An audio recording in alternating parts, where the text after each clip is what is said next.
As road tires have gotten wider, so too have most road rims. Now you can fit a 25mm or even a 28mm tire on most stock wheels with no problem. But what if your idea of a road tire is 36mm or even bigger? And what if your idea of road riding consists not just of pavement, but dirt roads, gravel roads, maybe even a little single track? If you're Clément, specialty maker of cyclocross and adventure tires, the answer is make your own wheel. The new Ushuaia wheel is a tubeless ready wheel with a whopping 23mm internal width that can handle anything from a 28mm tire way up to a balloon-like 50mm tire. I spent 3 days in Utah testing the new Ushuaia wheels on dirt roads, gravel roads, single track, anything we could throw at it. For the Clément Beehive ride, we traversed 3 national parks in 3 days. We headed west from the Colorado National Monument into Utah, climbed up through Capitol Reef with its Stelvio on dirt-like switchbacks, then finished with some single track above 9,000 feet before bombing down into Zion National Park. Eddie Merckx lent our group the new Strasbourg 71 carbon gravel bikes. Honestly, I didn't expect much one way or the other going into the ride. But once we realized how stable the bike felt in dirt, it was game on. While some of the dirt roads would have been doable on a road bike with 28s, not comfortable but doable, some of the sections would have been downright miserable. Most of our group had Clément's 36mm Explorer MSO tires.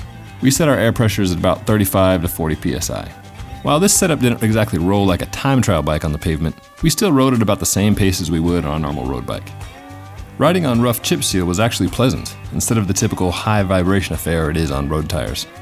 But it was when we rolled into the loose, sandy desert roads where the wheels and tires really came into their own.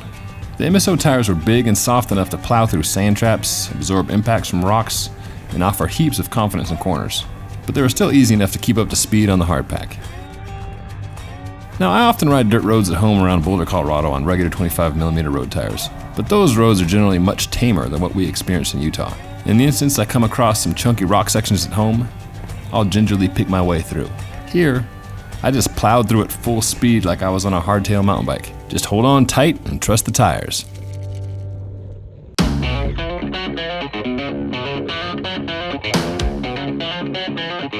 In 3 full days of riding like yahoos, rattling across rocky roads, I had dropped my chain a few times, but I never felt like I was about to wash out or lose control.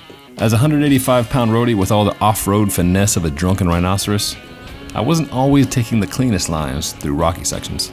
On a few descents, I smacked the rim so hard I was positive I had blown the tire if not dented the rim. But no harm, no foul.